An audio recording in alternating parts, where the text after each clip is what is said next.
Happy New Year again. Still Happy New Year. New Year is always makes us feel good and fresh and urges us to start something new.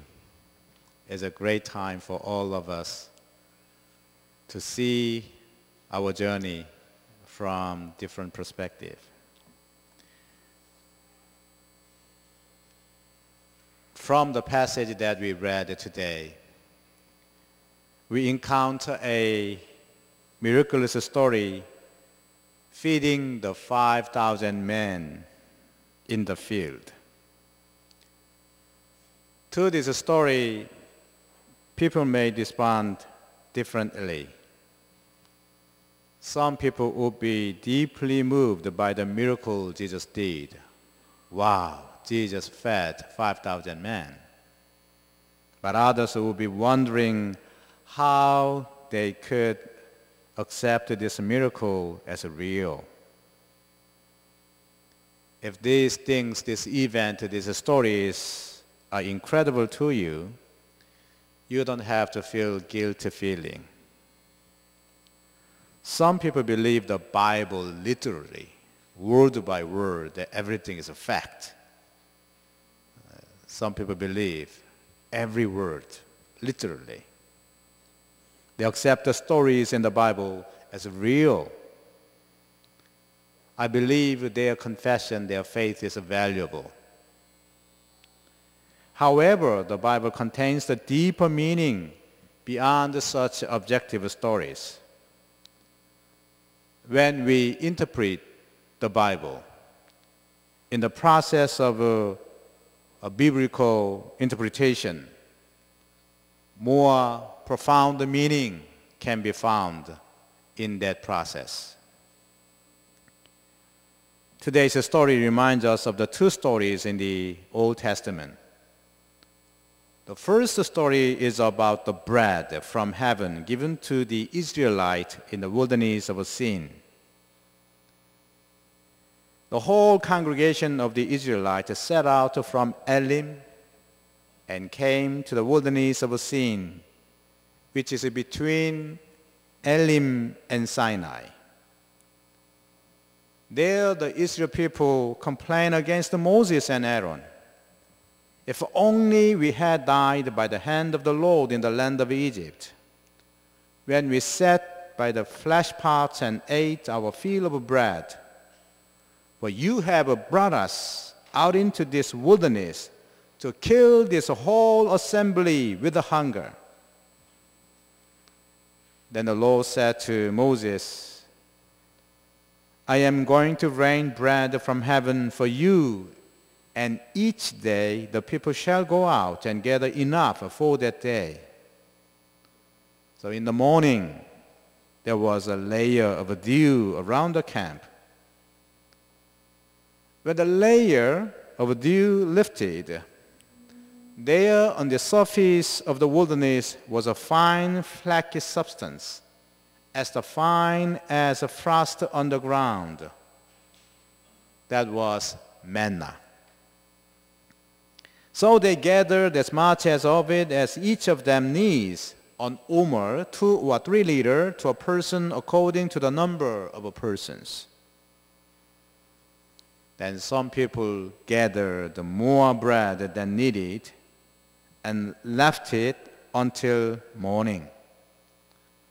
But the bread warmed and became foul. So they were not able to eat them later. Manna is not a food that we can store in the house. Manna was the food of heaven that they could not accumulate in a store. The manna was allowed only for a day, not for 2 days, not for 3 days. It's a gift from heaven only for 1 day. Another story is about the widow of Zarephath. The prophet Elijah said to King Ahab, As the Lord, the God of Israel lives, before whom I stand, there shall be neither dew nor rain these years, except by my word. After saying this, he went eastward and hid himself by the Wadi Kerith, which is east of the Jordan. Elijah ate bread and meat, which the ravens brought, and drank from Wadi. But after a while, the Wadi, the river, the streams dried up because there was no rain in the land. So he moved to Zarephath, which belongs to Sidon. When he came to the gate of this town, a widow was there gathering sticks. Then Elijah asked her something to drink and eat. But the widow had nothing baked, only a handful of meal in a jar and a little oil in a jug. She was gathering a couple of sticks so that she might go home and prepare it for herself and her son, that they might eat it and die.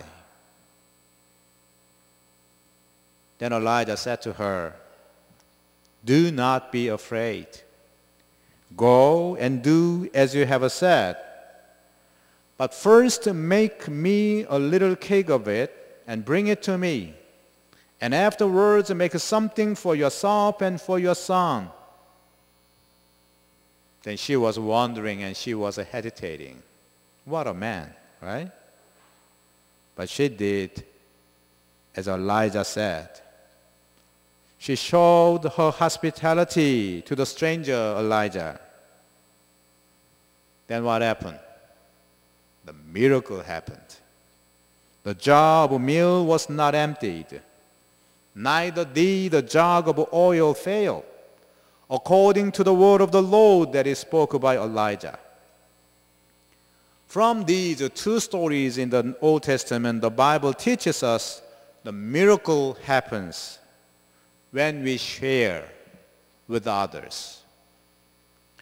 Recently, I translated a very beautiful book. The title is The Being as Communion, written by John Giziulas, who is a Greek Orthodox theologian. Maybe at the end of this month will be published. In that book, the theologian Giziulas introduced two different kinds of incarnation. Usually we understand the incarnation by Jesus. Jesus came into this world by taking human flesh. But Giziulas, Greek Orthodox, introduced another incarnation by the Holy Spirit. We have the body. We are so limited. So we are limited in the time and space. But our life, the real life, which is God, live continue. The Holy Spirit leads us into the final consummation of eschaton, the end time, by giving and sharing together. We live bodily, but with our body we can live our spiritual life by sharing together. Sharing and giving to each other is a journey of our spiritual life, done by the power of the Spirit. That is another incarnation.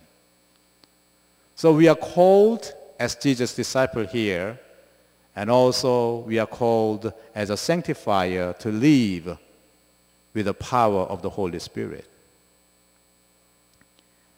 One day when his disciples returned from their mission, Jesus took them with him, and we drove privately to a city called Bethsaida.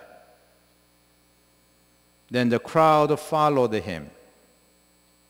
Here the term for crowd is oklos. There are two words in Greek, laos and oklos. Laos means ordinary, regular people, citizen. But oklos is the uprooted, poor people. In Korean term, 민중, oklos. The oklos in Greek meaning the multitude or mob who did not belong to any particular group. They were marginalized people, or uprooted people. There was no place for them to put down their heads, to put down their minds. They were not an organized group. When he saw these crowds, Jesus had compassion for them because they were harassed, they were helpless, like a sheep without a shepherd. Back then, during Jesus was walking around the Galilee, people were following Jesus. Jesus was a wanderer, like a guru. He was not an educated scholar, but people followed Jesus. Why? Why did the crowds follow Jesus? In most cases, they were impressed by the miracles what Jesus did. They saw that Jesus cast out the demons with the word and cured all who were sick. They were attracted to Jesus as a magnet attracts iron. But that was not all. When they encountered Jesus, when they see Jesus in the eye, they were in a mysterious union and mysterious joy that the world cannot give and that the world cannot understand. No matter how small they were, no matter how humble they were, no matter how mean they were accepted as they are.